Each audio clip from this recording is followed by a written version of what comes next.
Eh bien, ça enregistre. Bonjour Jérémy. Bonjour. Et aujourd'hui, on va faire ensemble l'enquête numéro 265, dont tu ne connais pas le sujet. Aucunement. Bien, on va faire cette exploration. Comme on disait tout à l'heure, on a une partie du protocole qui est fixe et une partie qui est libre, avec la possibilité d'analyser un peu tout ce que tu auras observé. Et quand tu veux, on peut commencer. Ok. Bien, très bien. Alors, je t'invite déjà à t'installer confortablement. Écoute ma voix et uniquement ma voix. Et à partir de maintenant, tu te détends davantage à chaque battement de ton cœur. Je vais compter de 3 à 1 pour t'accompagner dans la détente. 3.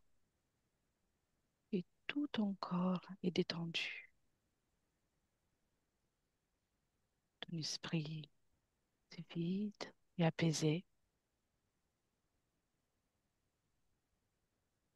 2.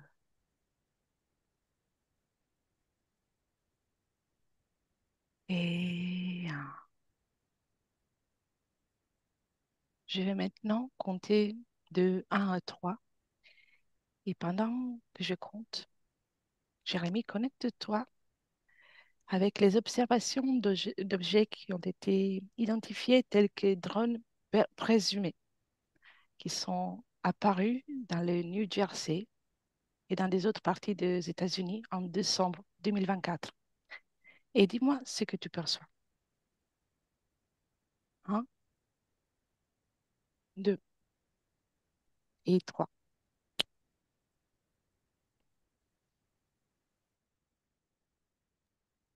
Alors la première chose que je perçois, ce sont des boules d'énergie qui sont connectées les unes aux autres. D'accord,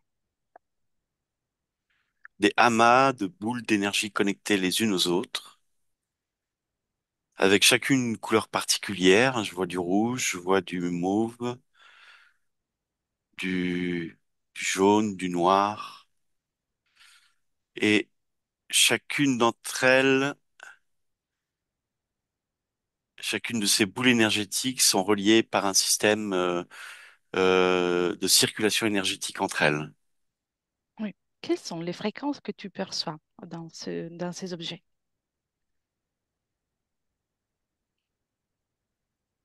Elles sont différentes. Oui, Elles sont différentes et pour certaines d'entre elles, je perçois des fréquences de brouillage. Et donc en fait des vibrations, des fréquences comme des ondes qui ont pour objectif de oui, brouiller des informations. Pour d'autres d'entre elles, je perçois des fréquences de réception d'informations. d'accord,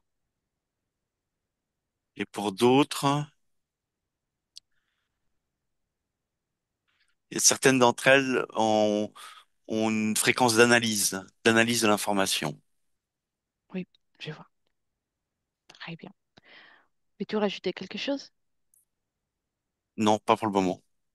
Très bien. Maintenant, observe ce phénomène par rapport uniquement au plan métaphysique et dis-moi ce que tu perçois.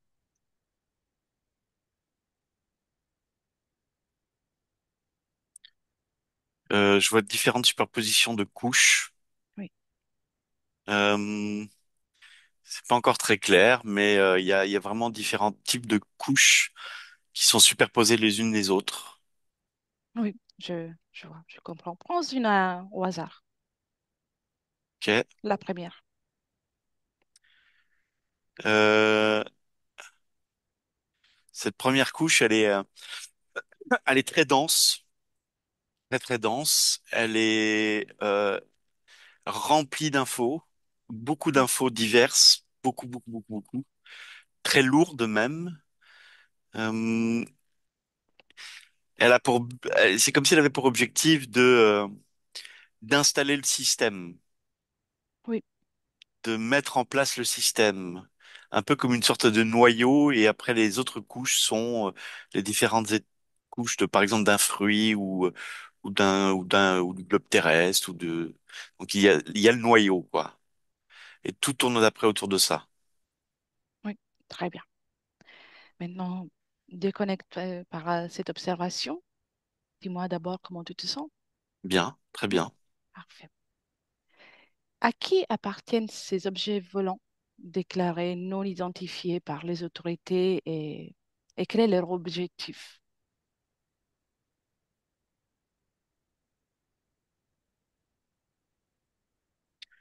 Alors ça appartient à des humains, mais qui sont aussi manipulés pour certains d'entre eux.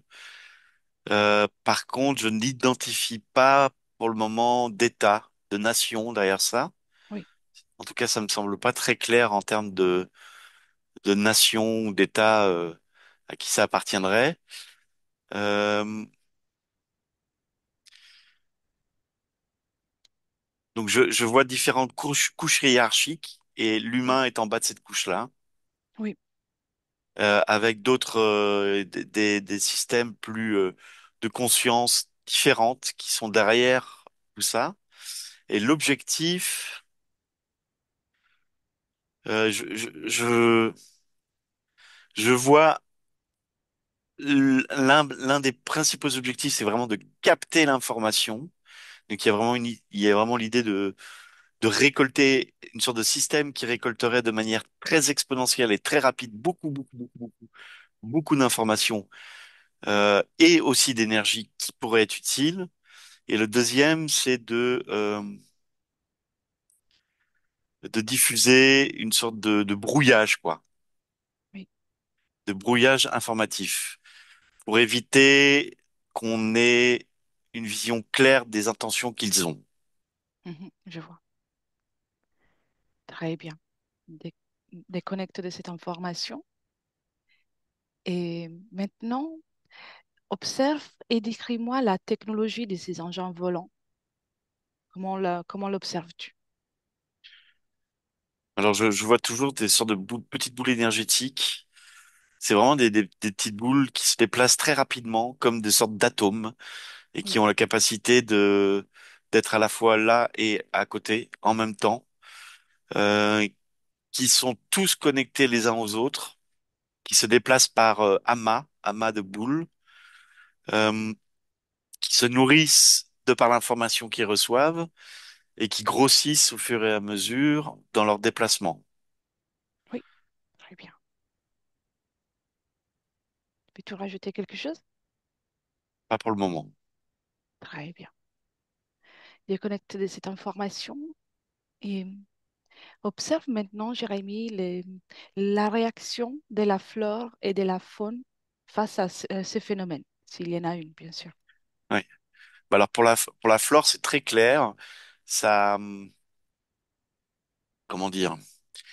Il y a presque de l'ordre de la toxicité. Je vois les feuilles se flétrir.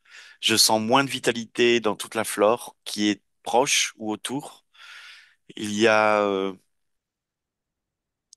il y a comme une sorte d'aspiration de la vitalité tout autour en termes de flore. Et au niveau de la faune, il y a très peu de présence autour de. Alors je sais pas si c'est parce que c'est choisi pour être dans des lieux où il y a moins de faune, ou si c'est parce que ce système écarte la faune. Oui, d'accord. Après, on verra ça. Très bien. Maintenant, euh, observe qu'est-ce que l'observation de ces drones a provoqué dans la conscience collective humaine. Pardon. Je t'en prie. Alors, euh, il y a eu différentes conséquences. Dans la conscience humaine, pour une partie de l'humanité, il y a une prise de conscience de quelque chose dont ils n'avaient pas conscience. Voilà. Oui, Pour une autre partie, c'est une forme de d'évolution technologique il y a quelque chose presque de naturel.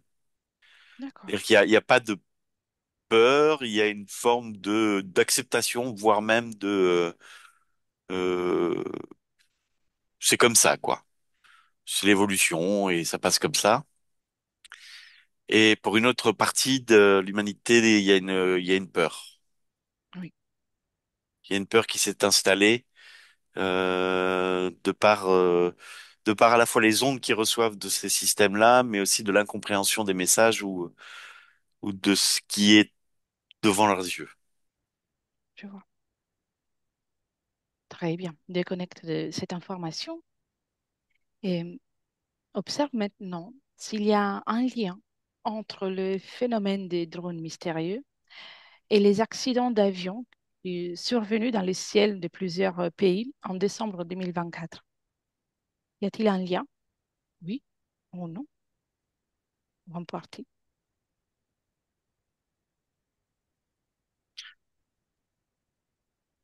Pour certains, j'ai l'impression qu'il y a quand même un lien et d'autres non.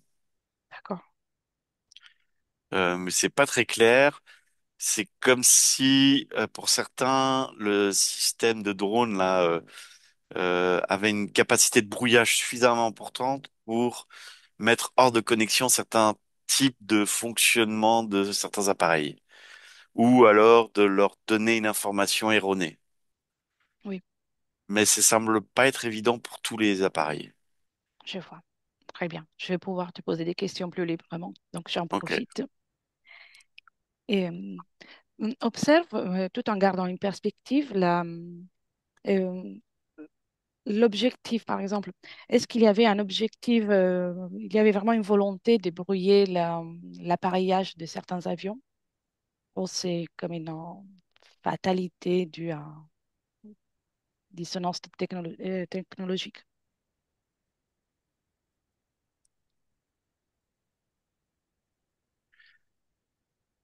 Je crois lire, entendre que oui, il y avait cet objectif-là. Je pense D'accord. il y a de ça. Mhm. Bien. Prends un cas au hasard, un cas dans lequel il y a eu euh, des conséquences par rapport à la présence des drones sur l'avion. Ouais. Tu restes en observation, bon, sans te connecter d'un point de vue des sensations physiques. Et fige l'image, que ça tu peux observer avec plus d'attention, plus de clarté. Observe le mouvement énergétique, des informations énergétiques entre l'avion et le drone. Comment vois-tu ce mouvement énergétique? Alors, les drones, on capte un certain nombre d'informations venant de cet appareil. De ces informations-là, ils sont directement analysés et retournée une énergie avec une information différente, erronée, comme pour tromper l'appareil. Et donc, et l'énergie qui est envoyée est beaucoup plus puissante que l'énergie qui est reçue. Il y a vraiment des flux d'énergie informationnelle extrêmement forts et très ciblés. Oui, je vois. Très bien. Tu peux déconnecter de cette image et prendre la distance comme si tu pouvais voir la planète avec une large perspective. Et dis-moi si ces genres d'accidents s'est déjà produit dans les ciels de la planète dans des années précédentes, le 2024 et les 2025 aussi. Euh, oui, je vois un crash en Afrique. Mhm. Je sais pas si c'était au Nigeria ou en Éthiopie, je sais, en tout cas Afrique presque centrale. Oui. Et donc oui, il y a déjà eu, Mhm. mais c'est quand même concentré sur une partie du monde qui est l'Amérique, l'Europe et un peu l'Asie. Oui. Y a-t-il une raison que tu captes, une raison en particulier pour le fait que ça, en décembre 2024, il y a eu autant d'accidents, autant de, de crashs avec aussi des interactions avec les drones? ou, ou pas? Ben, je lis ou plutôt j'entends qu'il y a un certain nombre d'informations. Alors, je sais pas si ça vient des personnes qui étaient dans ces avions-là ou une information plutôt énergétique, je ne sais pas, mais en tout cas, il y a des informations qui devaient être bloquées par ces interactions et donc ça a été le moyen pour le faire. Hmm. Euh, Comme si les avions ont été ciblés par rapport aux membres de Oui, de l'équipage, des personnes qui étaient à l'intérieur. oui, oui, pour certains, oui, effectivement. D'accord, je vois. Et toujours en gardant cette perspective, quel est le pourcentage des accidents survenus à cause de ces interactions et par rapport à tous les accidents qui ont eu, euh, qui, qui ont eu lieu, pardon, en 2024, en décembre 2024. J'ai un chiffre de 27%, 29%, quelque chose comme ça. D'accord. Le restant, c'est des accidents avec des Mais causes mécaniques. plutôt mécanique, ouais, plutôt mécanique. Très bien. Déconnecte de ça. Et maintenant, euh, v- retourne à observer les bulles d'énergie qu'on a vues au départ, avec des couleurs différentes. Oui. Bien.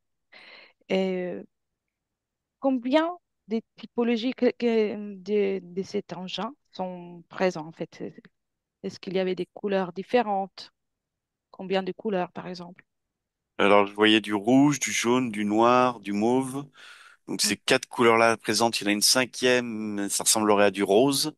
Et ça, c'est les cinq oui. prototypes qui sont existants. Il n'y a pas vraiment de conscience. C'est vraiment une sorte d'intelligence assez artificielle. Il y a très peu de conscience dedans. Et chacune a une spécificité et un rôle très particulier. Par exemple, si tu prends la rouge, La quelle rouge est a pour l'information? objectif de brouiller. Elle envoie des ondes assez lourdes, des ondes très lourdes, très distordantes, et elle a pour objectif de brouiller ce qui est autour. D'accord. La jaune, La jaune, elle, euh, elle capte l'information. d'accord. Et la mauve, Elle analyse. très bien. La noire, a-t-elle un Il y a quelque objectif? chose, il y a quelque chose de l'ordre de la défense, comme si elle était là pour défendre le système Oui. contre des attaques ou. Il y en avait aussi une rose. Oui, c'est ça, une rose. Et elle fait le lien entre l'analyse et la captation de l'information et la rouge aussi. Oui, je vois. Donc, c'est quand même une analyse supplémentaire sur toutes les données captées Ou envoyé, ou ouais. envoyées. Oui, Ouais, elle coordonne un peu. oui, je vois. Très bien. Tous ces objets sont-ils tous présents à l'intérieur de l'atmosphère terrestre ou aussi autour de l'atmosphère? Il y a aussi autour, il y en a même, il y en a quelques-uns qui sont en basse orbite, là, comme on appelle maintenant, avec tous les satellites qui tournent autour. Oui. Et il y en a certains qui sont autour de l'orbite terrestre, ouais. Le passage de ces objets entre l'atmosphère, donc ces allers-retours, ces mouvements, euh, provoque des conséquences pour la planète d'un point de vue vibratoire. Elles sont pas grandes parce qu'il n'y a pas énormément aujourd'hui. Mhm. Elles semblent pas avoir un impact direct sur la vibration planétaire. Mais ce que je lis, c'est qu'il y a une possibilité d'expansion et donc ça pourrait en avoir. C'est une probabilité qu'il pourrait y avoir des conséquences vibratoires plus tard. Je vois. Très bien. Et prends encore plus de perspective et capte l'information. Dis-moi si ces objets existent aussi dans des autres planètes en dehors de la Terre, je sais pas, que ce soit dans la galaxie ou même ailleurs. Tu auras Oui, l'information comme ça. Oui, oui, oui. d'accord. Ils On- existent ailleurs sous différentes formes, mais effectivement, ils existent aussi ailleurs. avec des formes en particulier? Bah, il y a des technologies c'est pas forcément sous les formes de boules d'énergie, mais c'est plus comme des sortes je sais pas comment expliquer ça, des sortes de petits processus, des Oui, process, des puces électroniques, un peu dans ce style-là, quoi. je vois. Ou Ont-ils, alors de manière très éthérique. oui, je vois. Ont-ils le même objectif dans les autres planètes ou astres? C'est assez proche, ouais. Assez proche, mais elles sont fabriquées de façon à ce qu'elles s'adaptent en fonction du lieu ou de l'endroit où elles vont être déposées. Oui, très bien. Et maintenant, tout en observant ces objets, remonte de 200 ans par rapport à notre ligne temporelle Ouais. et observe la planète avec cette perspective, aussi les autres. Est-ce qu'ils étaient déjà présents et ces objets existaient déjà avant ou pas? Il y en avait quelques-uns. C'était expérimenté, mais c'était pas aussi, comment dire, aussi important que ça ne l'est aujourd'hui. Oui, Et c'était plutôt en expérimentation. Il y avait des formes d'expérimentation. Et donc, c'est comme si la technologie qui sert aujourd'hui était bien plus évoluée et bien plus sûre de ce qu'elle produit ou ce qu'elle reçoit. très bien. Déconnecte de cette époque et remonte de 1000 ans par rapport à notre temporalité. Mm. Et y avait-il des objets tels que c'est qu'on a vu tout à l'heure, à ce Oui, mais pas de moment-là? la même forme. C'était bien plus rudimentaire et surtout beaucoup moins présent, mais c'était aussi pareil, c'était expérimenté, c'est-à-dire que c'était là, mais sous d'autres formes et surtout on cherchait à être moins visible qu'aujourd'hui. Et donc il fallait expérimenter de manière plus cachée. Aujourd'hui, il y a plus vraiment cette crainte d'être vu, quoi. Oui. Donc, on peut dire que même à ce niveau-là, la technologie a eu une évolution. Elle s'est développée hein, Oui, tout à aussi. fait. Ouais, Très bien. Reviens dans le présent. Dis-moi d'abord comment tu te sens. très bien. Et on a vu à tout à l'heure, tu as vu à tout à l'heure qu'il y a une hiérarchie et l'être humain est tout en bas pour le contrôle et la connaissance de ces objets. Quand tu observes par rapport au pays, on peut dire que tous les pays de la planète Terre participent au développement de ces objets ou pas. Ces objets sont beaucoup plus développés dans le nord de la Terre. Mhm. Donc, de manière plus globale, c'est vraiment dans ces endroits-là. Cependant, il y a beaucoup de monde qui y participe de près ou de loin. Et donc, des influences qui viennent un peu de tous les pays. Oui, Mais la d'accord. technologie est plus développée dans les parties nord de l'hémisphère. Oui. Combien d'êtres humains, d'une façon générale, sont-ils engagés dans les études et dans le développement de cette technologie? Plus de 500. Mhm. D'accord. Et ceux qui sont engagés dans tout ça, sont-ils au courant que ce projet vient d'ailleurs? Pas forcément. Non. C'est suffisamment compartimenté pour que chaque partie, c'est comme une sorte de travail à la chaîne. C'est-à-dire qu'on Oui, fait travailler certains humains sur certains aspects, d'autres sur d'autres. Et donc, ils n'ont pas une vue globale sur de sur quoi ils travaillent, mais ils ont vraiment une expertise sur chacun sur une partie de l'objet, mais n'ont aucune idée d'où vient l'ordre, d'où vient l'info et à quoi tout ça va servir. oui, je vois. Y a-t-il quelqu'un qui est en mesure de savoir d'où vient l'ordre ou le projet? Il y a quelques personnes, trois, quatre personnes là qui semblent être au-dessus de tout ça, quoi. D'accord. Ces personnes sont-elles en contact permanent avec les donneurs de ordre ou de consignes?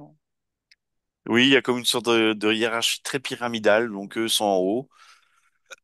Ils sont peu connus, enfin en tout cas des personnes qui travaillent en bas de l'échelle, on va dire. Et, ils savent où aller et ils envoient des ordres en fonction de la pyramide et de chacun. Oui, très bien.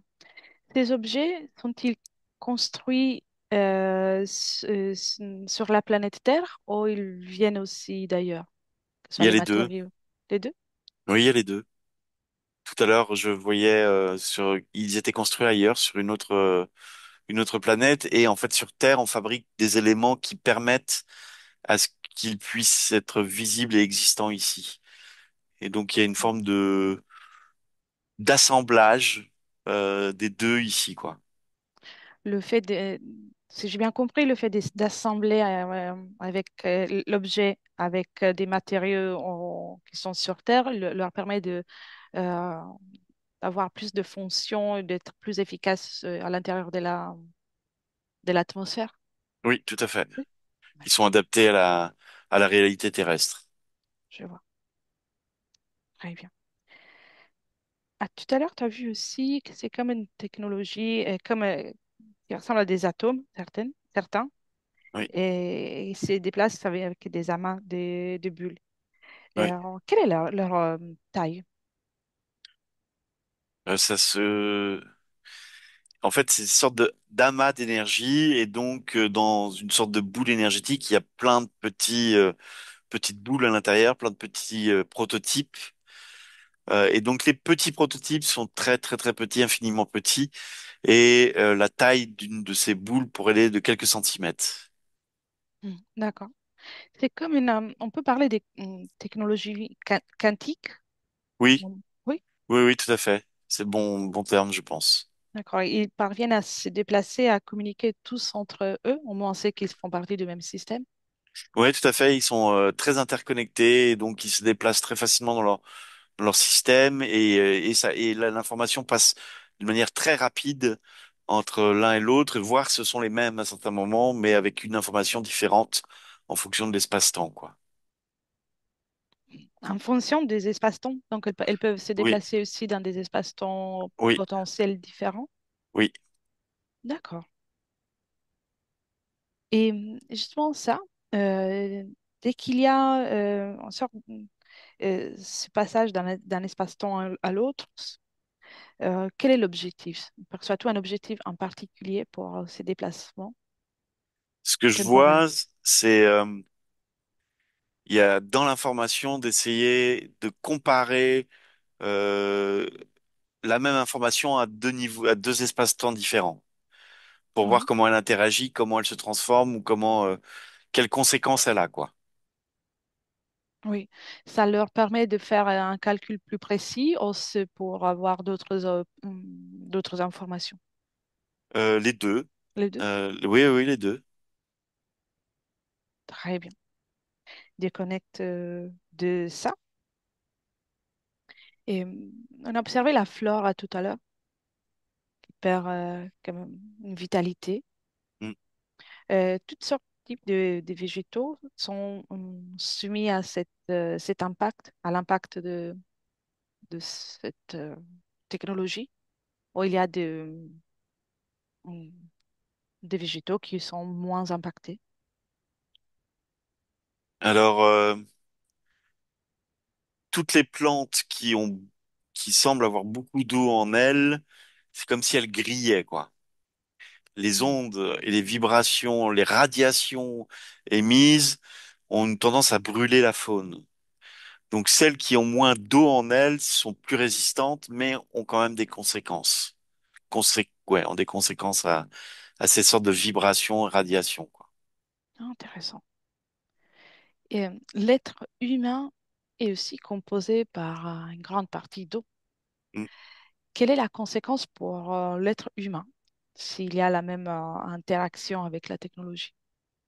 Alors, il y a deux ordres. D'un point de vue physique, justement, cette radiation sur du long terme pourrait avoir des effets néfastes au niveau physique. Donc des cellules qui meurent, des peaux un peu brûlées, donc vraiment des comme une sorte de radiation. Et l'autre conséquence que je perçois est plus de l'ordre de l'émotionnel.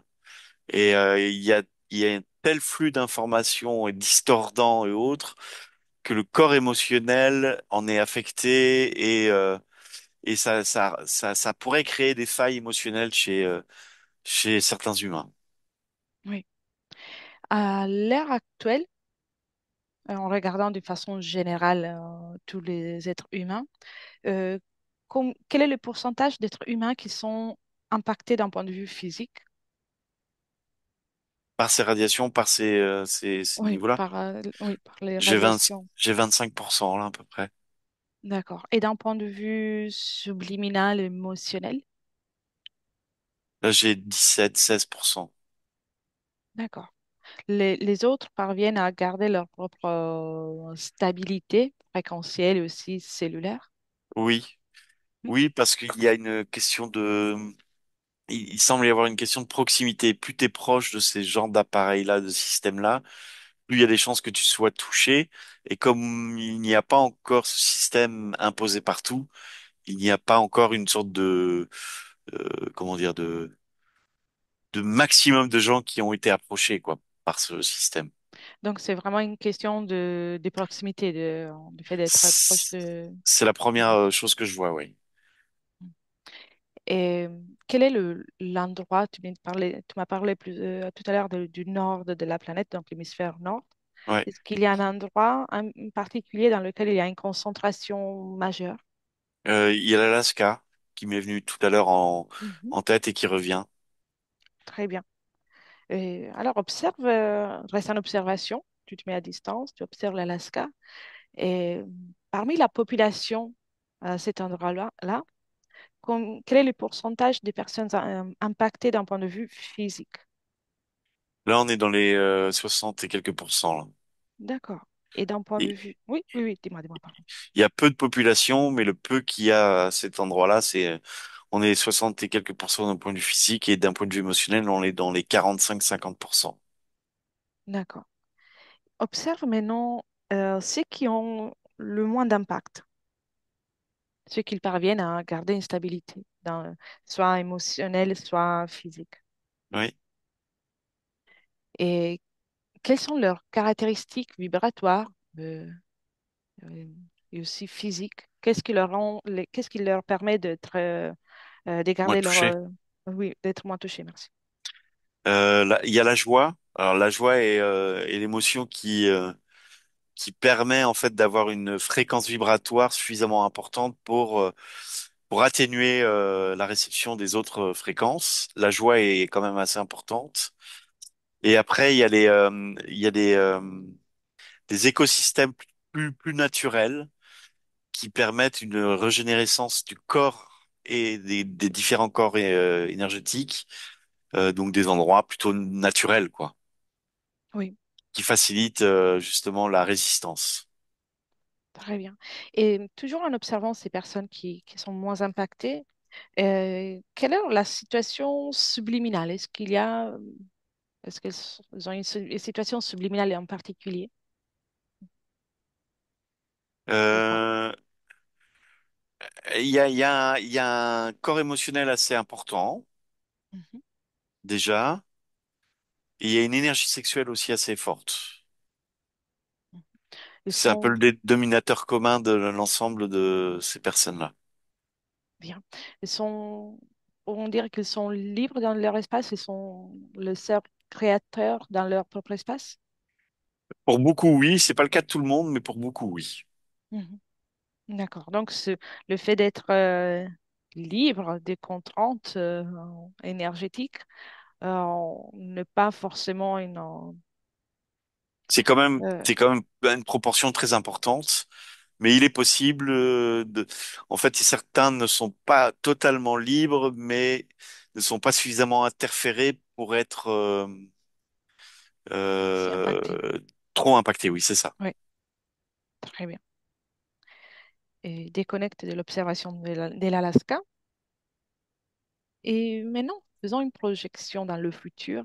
Ben, en 2500, dans une hypothèse de 2500, tu restes en observation et dis-moi s'il y a un changement par rapport à toute cette technologie dans ce futur probable. Il y a deux choses qui me viennent en tête. La première, Mhm, c'est que il y a un développement de cette technologie, et d'un autre côté, il y a une lutte très importante d'un certain nombre de personnes contre cette technologie-là.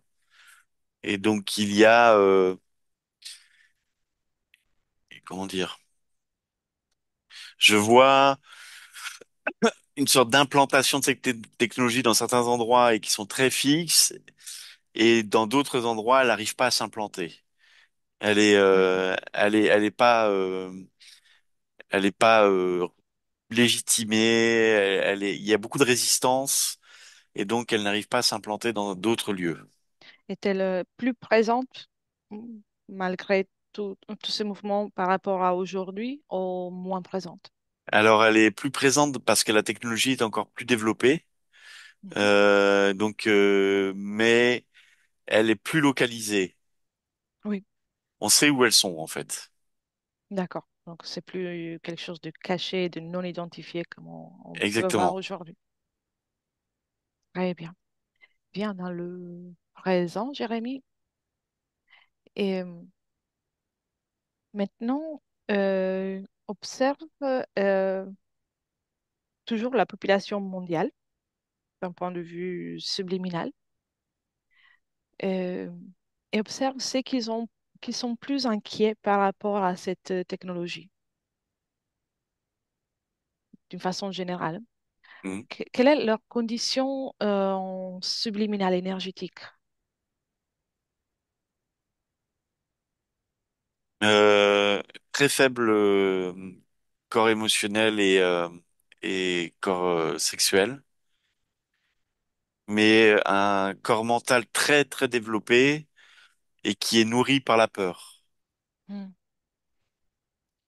et qui en fait enfle et s'amplifie et augmente avec la peur, et donc empêche, c'est comme si ça englobait les autres énergies de chacun d'entre eux, et qu'il n'y avait plus d'équilibre, et que l'obsession d'un point de vue psychologique serait de plus en plus importante.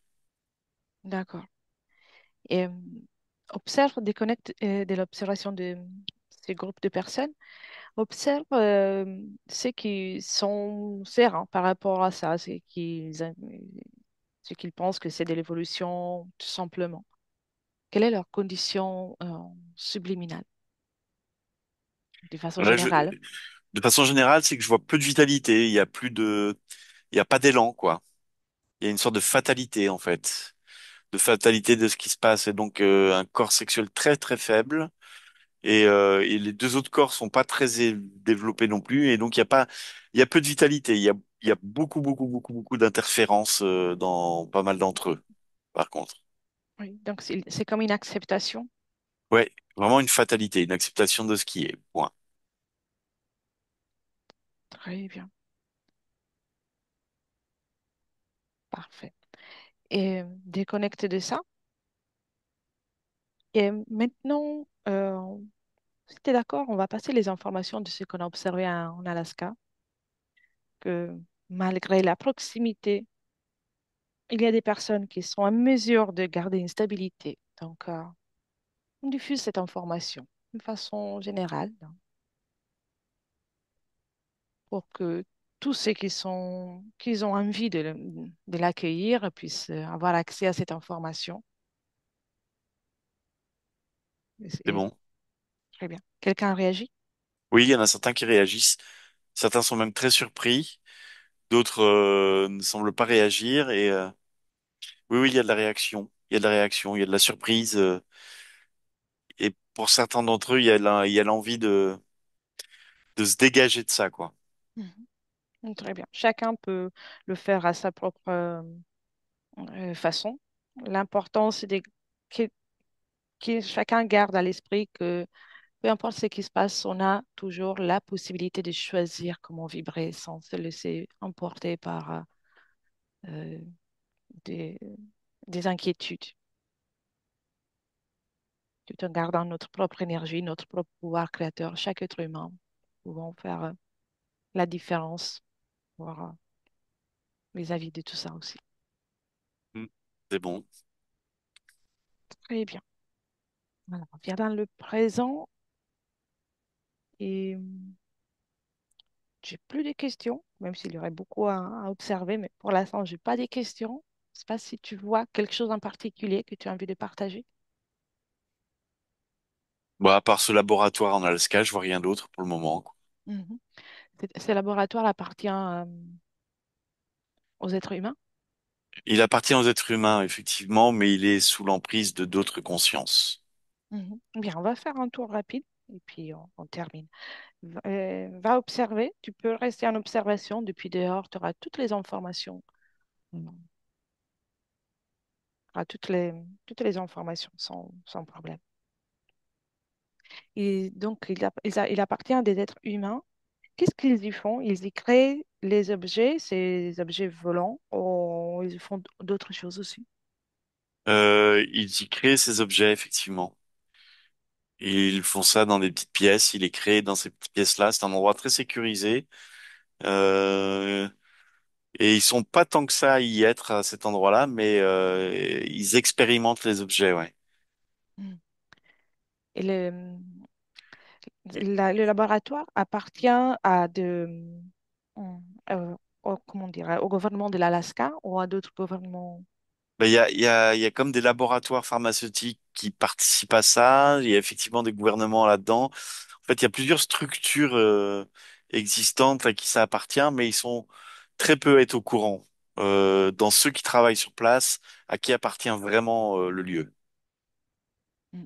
Ceux qui travaillent, non, les petites mains qui travaillent, sont-elles au courant de ce qu'elles font, de ce qu'elles sont en train de faire ou comment elles travaillent ouais, à la chaîne?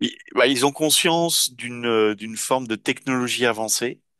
On Mhm. leur vend ça d'ailleurs, on leur vend comme étant des sortes de génies du futur. Et donc, ils ont conscience d'une technologie très avancée, mais ils n'ont pas conscience de leurs buts finaux, Oui, qui est- je vois. comme on l'a expliqué au début. Oui, je vois. Et quelle est l'étendue, quelle est la grandeur de cet espace de, d'expérimentation? C'est pas si grand que ça. Il y a quelques pièces. C'est très discret sous une montagne. C'est hyper sécurisé, mais c'est pas excessivement grand, quoi. Il doit y avoir une cinquantaine à y être et à y vivre. Ils Mhm. vivent sur place, quoi. D'accord. Le fait que ça soit en Alaska, donc le lieu, euh, pourquoi a-t-il été choisi ce lieu? Il y a des caractéristiques en particulier, température ou autre? Bah la discrétion, déjà, d'une Mhm. part. La discrétion, justement, une faune et une flore pas, enfin, très particulières et donc pas trop diversifiées. Les températures amènent à avoir peu de curiosité du grand public, on va dire, quoi. Mhm. Et ça appartient à l'État américain et je pense qu'il y a quelque chose qui est lié aussi à une sorte d'accord, en tout cas d'accord ou d'acceptation que ça se fasse à ces endroits-là, quoi. Oui. En tout cas, oui, il ne risque pas d'avoir trop de tourisme Non, par c'est ça. rapport Il y a très peu de chances qu'ils soient dérangés ou de manière très concrète, quoi. je vois. Dans la planète, y a-t-il d'autres laboratoires tels que celui-ci ou pas? J'en vois un en Chine. Mhm. Et il y a l'intention d'en mettre aussi en Afrique et en Amérique latine. En Amérique latine, je me demande même s'il n'y en a pas un aussi. Et en Europe, j'en vois aussi. Oui, je vois. Très bien. Et encore une question, déconnecter ces informations. Ces objets, cette technologie, utilisée d'une façon différente avec un autre objectif, serait-elle à mesure de rendre plus agréable l'environnement fréquentiel de l'être humain ou de la planète? C'est comme si sa mission, enfin son essence même n'était pas le cas. Hmm. C'était pas son essence, donc elle ne pourrait pas, quoi. Oui. Donc, de base, même C'est- avec des ajustements, ça serait pas possible. Ouais, Je vois. Très bien.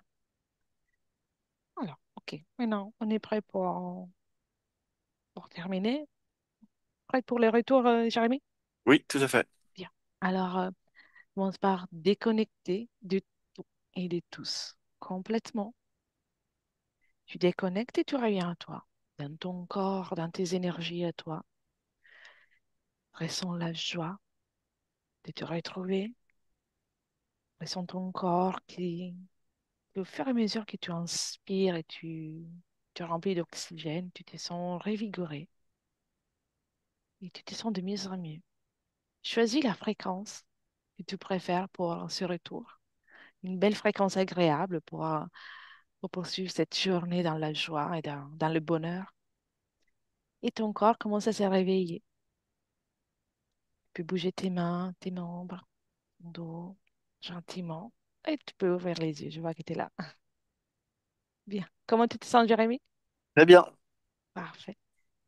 Alors, je te remercie pour toutes ces informations. Ne quitte pas, je coupe seulement l'enregistrement. D'accord. Merci. Merci, Jérémy. Et merci à tous. Benvenuto a questo nuovo video di Disclosures. Oggi parliamo della cosiddetta sessione di ipnosi investigativa. In realtà non esiste una sessione di ipnosi investigativa. Non che non si possa fare investigazione di ipnosi, però è che non esiste una sola sessione di ipnosi per dire si è fatta investigazione, per prendere quell'informazione come buona. Perché? Sappiamo intanto che l'informazione che arriva in ipnosi è molto contaminata. La percentuale di inquinamento dell'informazione è altissima. Pensate a questa informazione che viaggia per tantissime dimensioni, attraversa densità, passa per coscienze che volontariamente o involontariamente possono distorcerla. E poi arriva infine alla persona che sta in ipnosi, che ha una coscienza, ha una mente, ha un'esperienza e interpreta questa informazione secondo la sua struttura mentale, secondo le sue credenze, che per quanto si possa essere più o meno liberi mentalmente, liberi pensatori, sempre c'è una parte subliminale che interpreta in base all'educazione ricevuta, alla cultura e perché no, anche tutte le esperienze di esistenze passate che ancora lasciano un segno in noi. Per capirci, è come se dovessimo parlare con un'altra persona immersi nell'acqua, a qualche metro di distanza, cercando di utilizzare un mezzo, che è quello della corda vocale, che è fatto per produrre suoni da trasmettere nell'aria.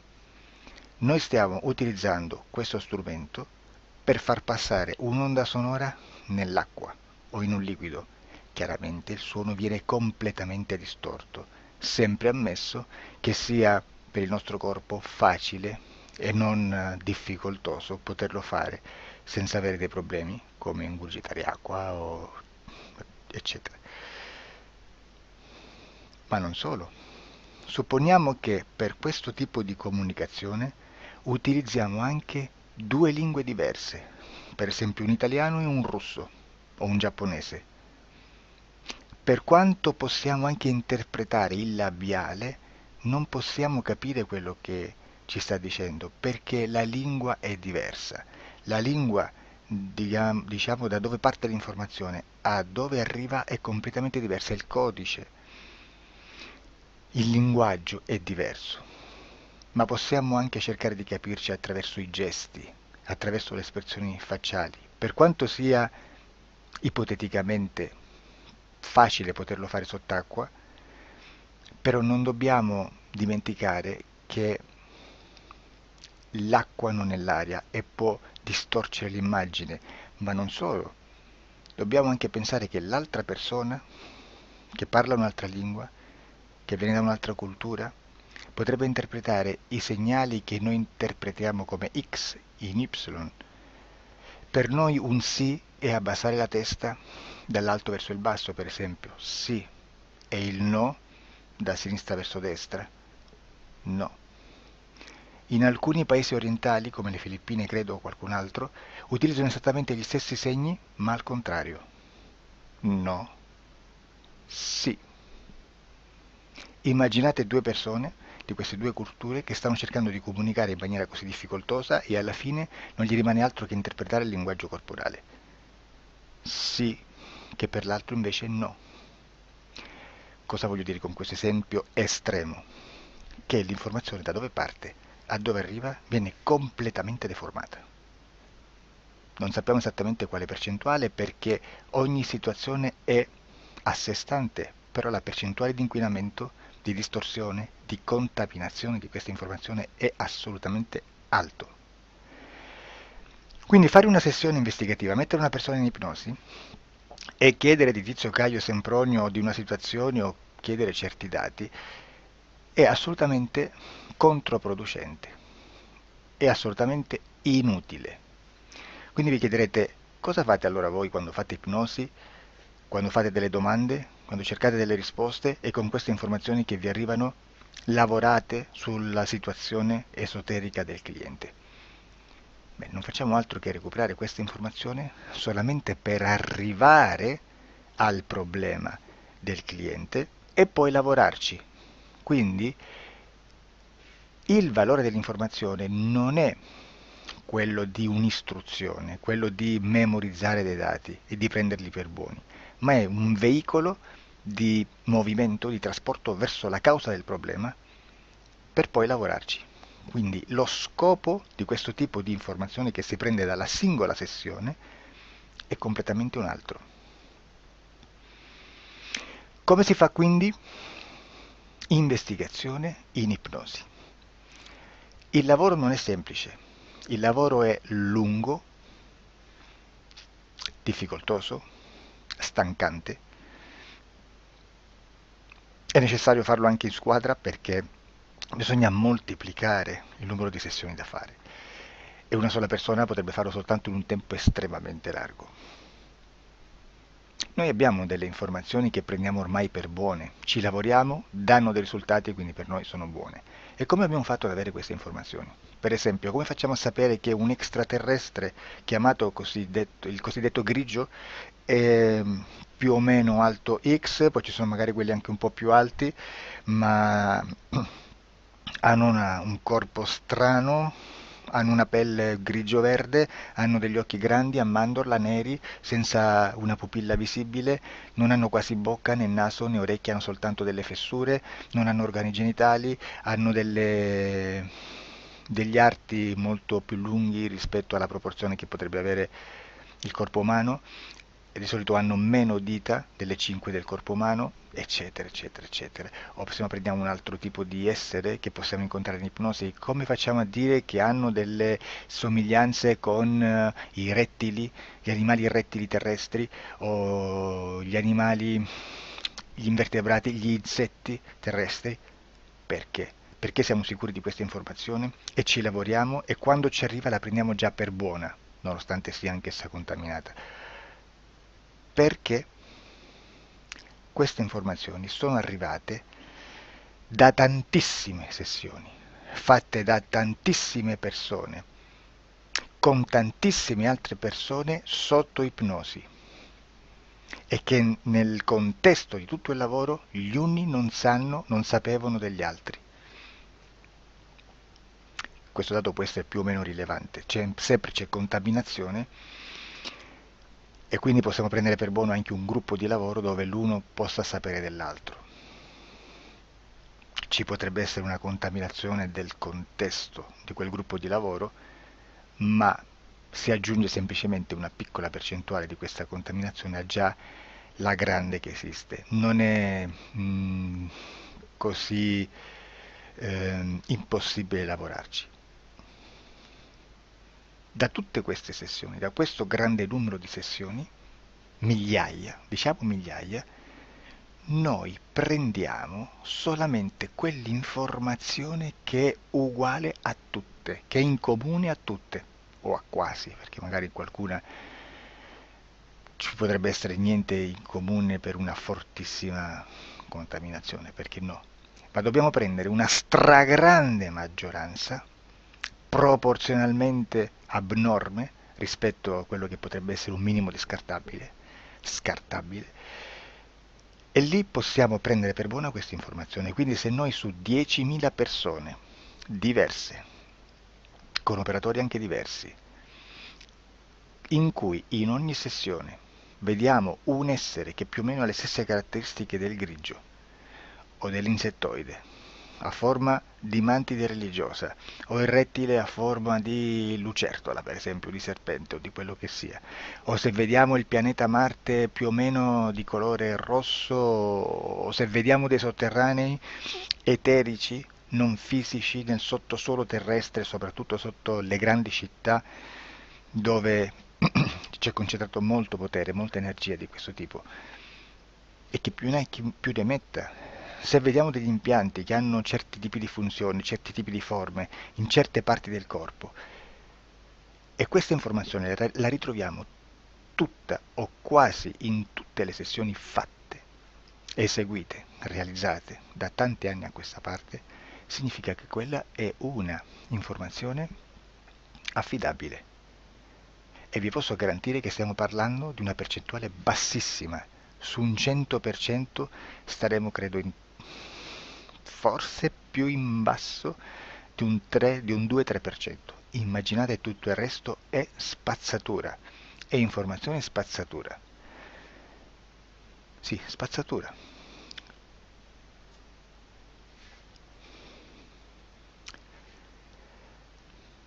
C'è anche un'altra cosa da dire.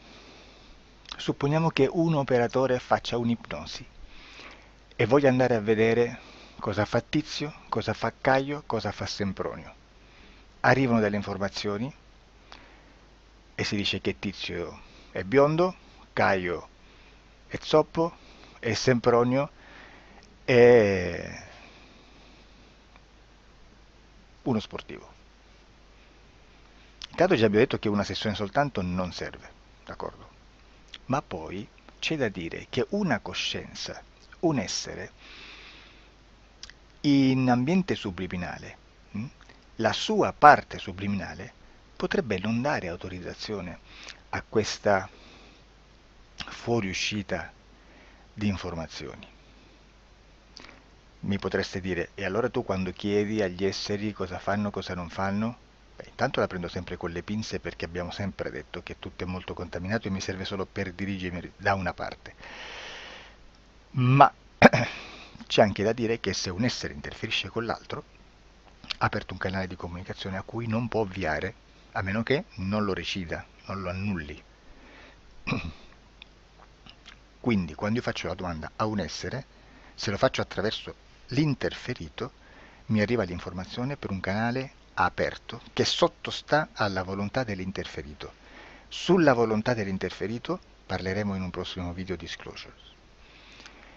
Però, se io voglio fare un'investigazione sopra Tizio, Caio e Sempronio, che non hanno nessun collegamento, nessuna interazione e nessuna interferenza con il soggetto con cui io sto realizzando l'ipnosi, non è detto che mi arrivi questa informazione. Assolutamente. Potrebbe esserci completamente un muro. Come potrebbe esserci informazioni, perché quell'altra parte potrebbe autorizzare comunque. Ma non è detto. E comunque quando ci arrivano informazioni, in una situazione di non interferenza o non interazione, non possiamo sapere esattamente se sono informazioni che ha autorizzato la parte subliminale dell'altra persona o dell'altro essere, o qualche altro essere, qualche altra entità furba approfitta della situazione, osserva quello che sta succedendo, si mette in mezzo, si fa passare per l'altro e dà informazioni ovviamente distorte, prima perché poi non è detto che debba conoscerle, e anche se fosse potrebbe manipolarle a sua volontà e a suo vantaggio. E quindi immaginate che situazione ridicola ci si viene a trovare, in quale situazione ridicola ci si viene a trovare in questi casi. Da qui si vede quando un operatore riesce a utilizzare l'informazione in ipnosi come per lavorare su un soggetto. Da qui l'osservatore attento delle sessioni di ipnosi riesce a capire se quell'ipnosi è un'ipnosi affidabile, un'ipnosi con un livello di informazione certa, con una alta percentuale di informazione certa. Non vi nascondo che in futuro potrei anche impostare un lavoro per decifrare che livello di certezza di informazione c'è in un'ipnosi, analizzandola e spiegando il perché, spiegando i meccanismi di analisi di un'informazione in ipnosi, che poi anche è molto istintivo.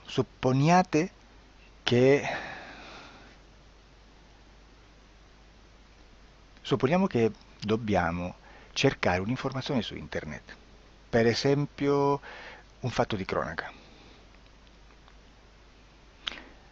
Voi preferite mettervi su un sito ufficiale? A caso. L'ANSA in Italia, ADN Kronos, qualche telegiornale che per quanto possano manipolare l'informazione ad alti livelli, comunque possiamo dare affidabile la fonte dell'informazione che viene trasmessa. Non possono trasmettere una bufala sicuramente. Verrà sicuramente manipolata ad altri livelli. Ne parleremo in altri video, ma a livello base la fonte è certa. Sicuramente non andrete a cercare questa informazione sul primo sito, il primo blog che vi passa davanti e magari ha 4 followers. Perché? Perché non vi dà nessuna garanzia della certezza della fonte. Non c'è un controllo né nella struttura interna di questa agenzia di informazione e né dal grande pubblico che per la quantità di persone che attingono quell'informazione si può dedurre se l'informazione è certa o meno, perché è un'informazione che passa in un pubblico così vasto che se ci dovesse essere una distorsione con la realtà è molto probabile che venga fuori. Credo che abbia detto quasi tutto sulle sessioni investigative. Prima di chiudere aggiungo che proprio per questo stiamo conducendo dei cicli di investigazione in ipnosi regressiva che comprendono tante sessioni con persone diverse, con una buona o eccellente suscettibilità ipnotica sicuramente, per poter indagare su spazi ristretti su alcuni temi. Perché dico spazi ristretti? Perché se andiamo a prendere eventi grandi nel tempo, nello spazio, storici, parlare di qualcosa di molto generico implica una quantità di sessioni abnorme. Immaginate se dovessimo fare una sessione investigativa sui buchi neri, quanta informazione ci sarebbe e quante informazioni da filtrare. Sarebbe quasi impossibile farlo in questa maniera. Ma se noi riduciamo lo spazio di investigazione, se noi prendiamo per esempio, investighiamo sulla pedofilia nella Chiesa Cattolica, ecco, se già restringiamo il campo d'azione, è molto più facile che possiamo attingere informazioni affidabili, presuntamente affidabili, con un numero di sessioni sicuramente alte, ma ridotte rispetto ad altri tipi di sessioni molto più generiche, su temi molto più generici. Quindi per fare anche delle investigazioni su temi molto generici bisogna suddividerli in temi, in dettagli, per poi alla fine quando tutta l'informazione è stata filtrata ed è stata dedotta l'informazione comune, si possono mettere insieme per cominciare a costruire il quadro, mettere insieme tutti i puzzles. Questo è il vero senso dell'informazione in ipnosi, quando si fa ipnosi investigativa. La sessione per risolvere una problematica, un problema, con una presunta origine esoterica di un cliente, di una persona, è un'altra cosa, sono altri metodi, altre tecniche e l'informazione si usa in un'altra maniera, ha un altro scopo. Grazie, ci vediamo al prossimo video. Disclosure.